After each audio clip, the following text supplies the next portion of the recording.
अस्सलाम वालेकुम जी, आपका होस्ट सईद अहमद अली याद आपकी खिदमत है। हादर हमारा यूट्यूब और फेसबुक चैनल यह है पाकिस्तान देखना है। लाखों करोड़ दुरूद साम हस्ते मोहम्मद मुस्तफ़ा सल्लल्लाहु अलैहि वसल्लम और आले मोहम्मद पर सनम जवेद और परवेज सब का केस चला गया सुप्रीम कोर्ट में।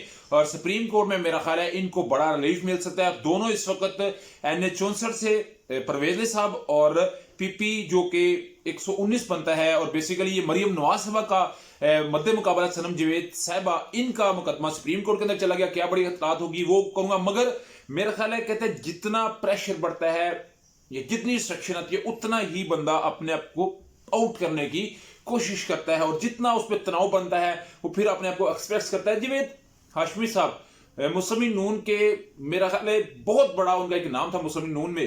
उन्होंने पहले तहरीक इंसाफ ज्वाइन की, फिर उन्होंने नून लीग को शमूलियत इख्तियार की, फिर वो उन्होंने तहरीक इंसाफ को ज्वाइन किया।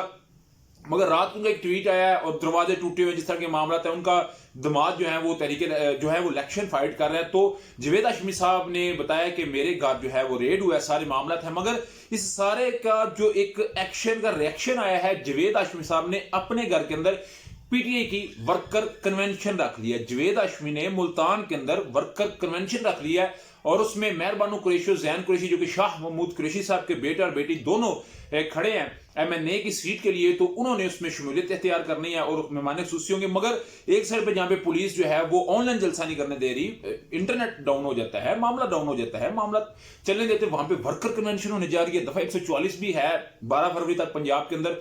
तो क्या बड़ा काम होगा, मेरा ख्याल है ये एक तो वक्त ही बताएगा।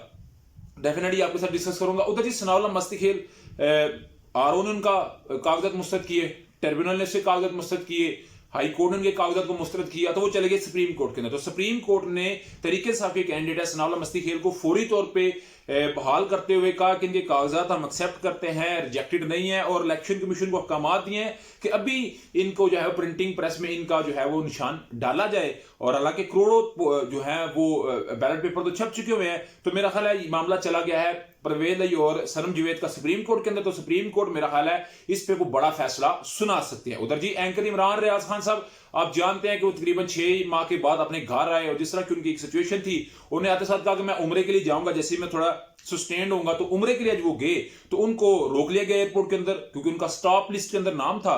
तो उन्होंने घर आने के बजाय सीधा वो गए लाहौर हाई कोर्ट और अपना मुकदमा वहां पे जाकर रखा।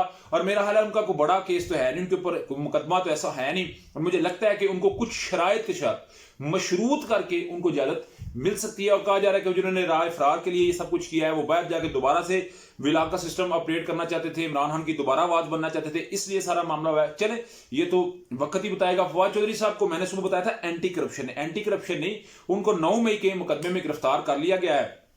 और पहले मैंने कहा था कि वैसी सर्दी और सर्दी की रातें भी, तो उनकी बेगम ने कहा हमारे साथ क्यों ऐसा हो रहा है। मगर इस वक्त फवाद चौधरी साहब, मैंने फिर भी पहले भी आपको बताया था, वो तहरीक इस्तेहकाम पाकिस्तान के हैं।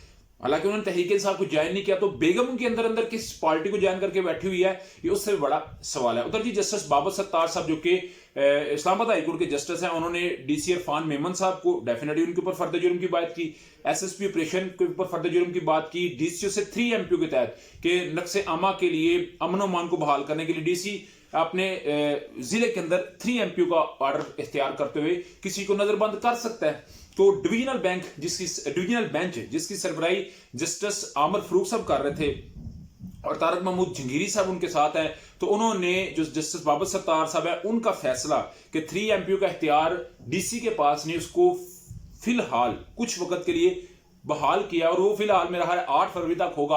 और इसमें मुझे लग रहा है कि काफी अहकामात फिर 3 MPO के तहत होंगे। और जैसे बाबर सत्तार साहब को कहा गया कि जरा वेट एंड वॉच, 8 फरवरी के बाद मेरा ख्याल देखा जाएगा। आपके समझते हैं, मुझे लाजमी कमेंट से शेयर कीजिएगा। वीडियो पसंद आने पर चैनल को लाइक सब्सक्राइब अपने दोस्तों शेयर कर लीजिएगा। नेक्स्ट वीडियो तक के लिए होस्ट को जरिए अल्लाह को हमीना अस्सलाम वालेकुम।